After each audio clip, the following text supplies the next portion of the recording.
మీకు ప్రీవియస్ వీడియోలో ఒక ప్రశ్న ఇవ్వడం జరిగింది. దీనికి ఆన్సర్ ఏంటంటే ఆప్షన్ ఏ ఒకటి మాత్రమే సరైనది. ఇక్కడ 2022, 23 సంవత్సర ఉత్పత్తి కంటే 2023, 24 సంవత్సరం ఏదైతే ఉందో ఇది ఒకసారి మనం చూసుకున్నట్లయితే ఇక్కడ స్వల్పంగా పెరిగింది కాదు, స్వల్పంగా తగ్గింది. సో డిక్రీజ్ అయింది. 2022, 23 సంవత్సర ఉత్పత్తి కంటే 2023, 24 సంవత్సరం అంటే మూడవ ముందస్తు అంచనాల ప్రకారం ఏదైతే ఉందో అది స్వల్పంగా తగ్గింది ఆహార ధాన్యాల ఉత్పత్తి. ఒకసారి దీని గురించి మనం చూడండి. మనం ప్రీవియస్ క్లాస్లో ఏం చేసామంటే వ్యవసాయ ఉత్పత్తి అలానే వ్యవసాయ ఉత్పాదకత వీటి గురించి పదజాలం టెర్మినాలజీ గురించి చెప్పుకున్నాం. అయితే ఇప్పుడు వీటిని అప్డేట్ ఎలా చేసుకోవాలి, ఎందుకంటే ప్రతి ఎగ్జామ్లో కూడా దీని గురించి కంపల్సరీగా 1 or 2 బిట్స్ వస్తున్నాయి. సో కాబట్టి ఎలా అప్డేట్ చేసుకోవాలి, అప్డేటెడ్ అడుగుతాడు, ఎక్కువగా టెర్మినాలజీ వీటి గురించి అడగడు, అప్డేట్సే అడుగుతాడు అన్నమాట. సో ఒకసారి దాని గురించి చూద్దాం. ఫస్ట్ వ్యవసాయ ఉత్పత్తి. సో మీకు వ్యవసాయ ఉత్పత్తి ఉత్పాదకత ఇవి చెప్పబట్టే నేను దాని గురించే ప్రశ్న ఇవ్వడం జరిగింది. ఇక్కడ మనకి 1950-51 ఈ సంవత్సరం కనుక చూసుకున్నట్లయితే అప్పుడు ఆహార ధాన్యాల ఉత్పత్తి కేవలం 50.8 మిలియన్ టన్నులు మాత్రమే ఉండేది. అలానే 2022-23 సంవత్సరం కనుక చూసుకున్నట్లయితే 329.7 మిలియన్ టన్నులు ఉంది. అలానే 2023-24 మనకి మూడో ముందస్తు అంచనాల ప్రకారం ఏదైతే ఉందో 328.9 మిలియన్లు. అంటే చూడండి ఒకసారి 2022-23కి 2023-24కి ఇక్కడ డిఫరెన్స్ చూడండి, స్వల్పంగా కొంచెం తగ్గింది. అంటే 2022-23 కంటే కూడా కొంచెం తగ్గింది. అదే మనం ప్రశ్న ఇవ్వడం జరిగింది. మనకి ప్రెస్ ఇన్ఫర్మేషన్ బ్యూరోలో కూడా చాలా డైరెక్ట్గా ఇక్కడ క్లియర్గా ఇవ్వడం జరిగింది. సో ఎకానమిక్ సర్వే వచ్చినప్పుడే 2023 వచ్చినప్పుడే ఇక్కడ క్లియర్గా మనకి ఇవ్వడం జరిగింది. చూడండి ఒకసారి 2022-23 329.7 మిలియన్ టన్నులు, 2023-24 328.9, కొంచెం స్వల్పంగా తగ్గింది. ఎందుకు తగ్గింది ఏంటి ఒకసారి మనం చెప్పుకుందాం. చూడండి 2023-24 సంవత్సరానికి సంబంధించి ఆహార ధాన్యాల ఉత్పత్తి అనేది 2022-23 సంవత్సర ఉత్పత్తి కంటే అంటే పోయిన సంవత్సరం కంటే స్వల్పంగా తగ్గింది. దానికి గల కారణం ఏంటంటే ఋతుపవనాల ఆలస్యం రావడం. ఋతుపవనాలు అనేవి మాన్సూన్ ఋతుపవనాలు అనేవి ఆలస్యంగా రావడం, మరి ఎలినినో కారణాలు, ఇదే ప్రభుత్వం చెప్పింది. ఓకే, అలానే ఇప్పుడు మొత్తం ఆహార ధాన్యాల ఉత్పత్తి తగ్గింది కదా. అయితే ఆహార ధాన్యాల్లో అంటే ఆహార పంటల్లో మనం విడివిడిగా చూద్దాం ఎంత ఉత్పత్తి, ఏ పంట ఏ ఉత్పత్తి ఎంత ఉత్పత్తి ఉంది అనేది. వరి ఫస్ట్ ఆహార పంట వరి కనుక చూసుకున్నట్లయితే 2022-23 సంవత్సరంలో 135.7 మిలియన్ టన్నులు.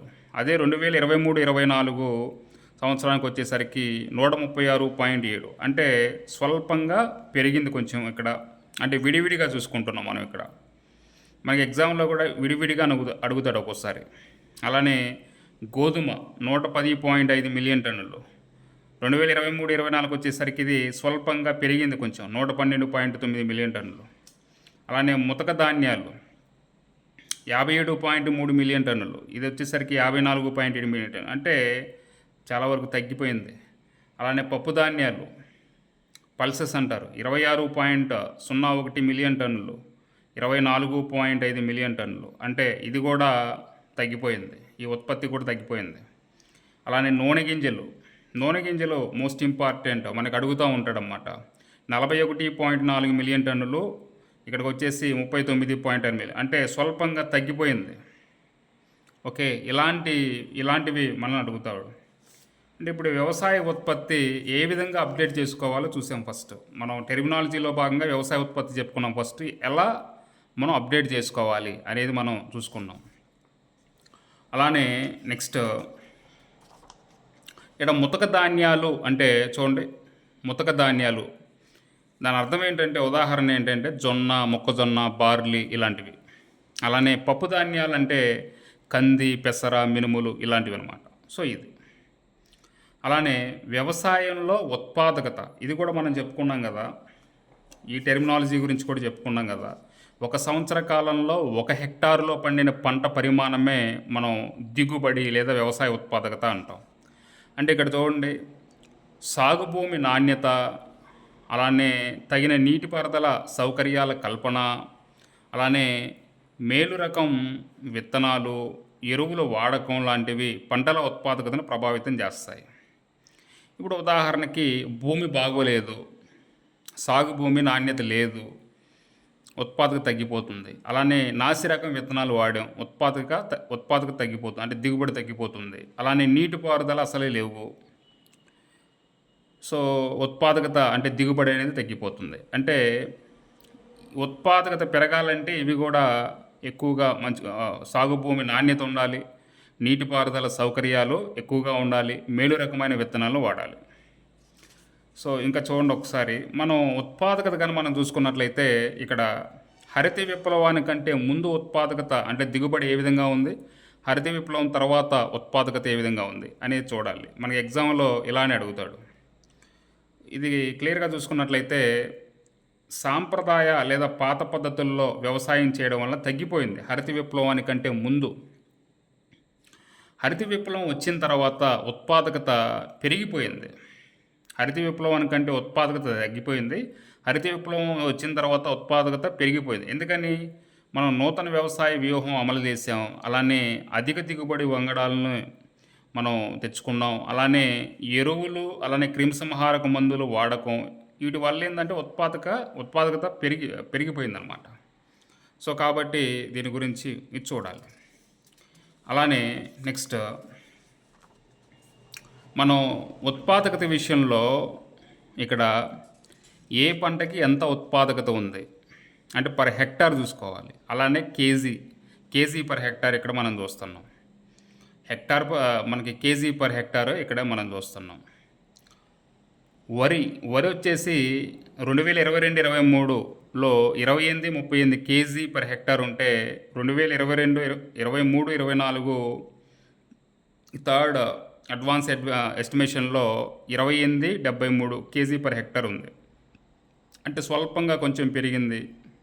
అలానే గోధుమ 35-21 కేజీ పర్ హెక్టార్, అలానే 36-15 కేజీ, అంటే ఇది కూడా కొంచెం స్వల్పంగా పెరిగింది.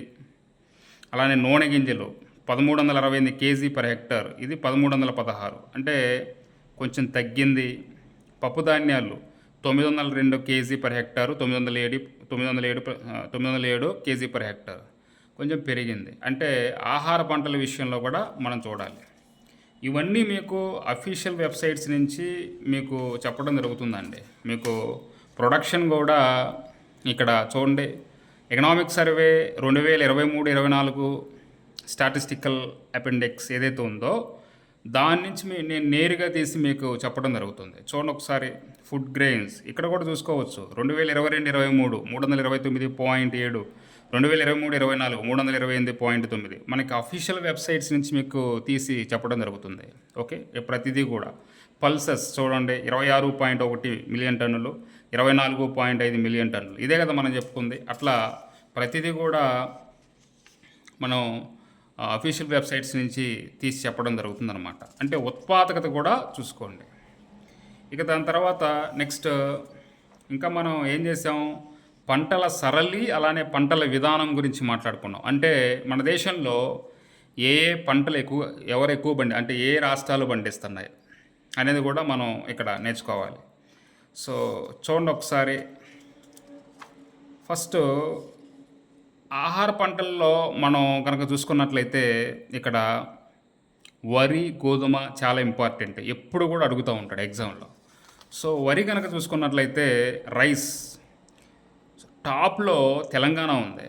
రైస్ ప్రొడక్షన్ 2023-24 ఫైనల్ ఎస్టిమేట్స్లో కనుక చూసుకున్నట్లయితే, ఫైనల్ ఎస్టిమేట్ ఏదైతే ఉందో దానిలో చూసుకున్నట్లయితే తెలంగాణ మొదటి స్థానంలో ఉంది. 168.74 ల్యాక్ టన్స్ అని చెప్పేసి ఇక్కడ ఇవ్వడం జరిగింది. ఇది కూడా అఫీషియల్ వెబ్సైట్స్ నుంచి తీసుకోవడం జరిగింది. అంటే చూడండి, రైస్లో టాప్ తెలంగాణ ఉందన్నమాట. అలానే నెక్స్ట్ టోటల్ పల్సెస్ అంటే మనకి పప్పు ధాన్యాలు కనుక చూసుకున్నట్లయితే మధ్యప్రదేశ్ అనేది టాప్లో ఉంది. మధ్యప్రదేశ్. ఇప్పుడు మీకు ఈరోజు ఇస్తున్న ప్రశ్న ఏంటంటే, గోధుమ అలానే నూనె గింజలు ఏవైతే ఉన్నాయో గోధుమ నూనె గింజలు ప్రొడక్షన్ ఏదైతే ఉందో దానిలో ఏ రాష్ట్రాలు అత్యధికంగా ఉత్పత్తిని చేస్తున్నాయి? ఓకే, అవి కింద కామెంట్ చేయండి. Thank you.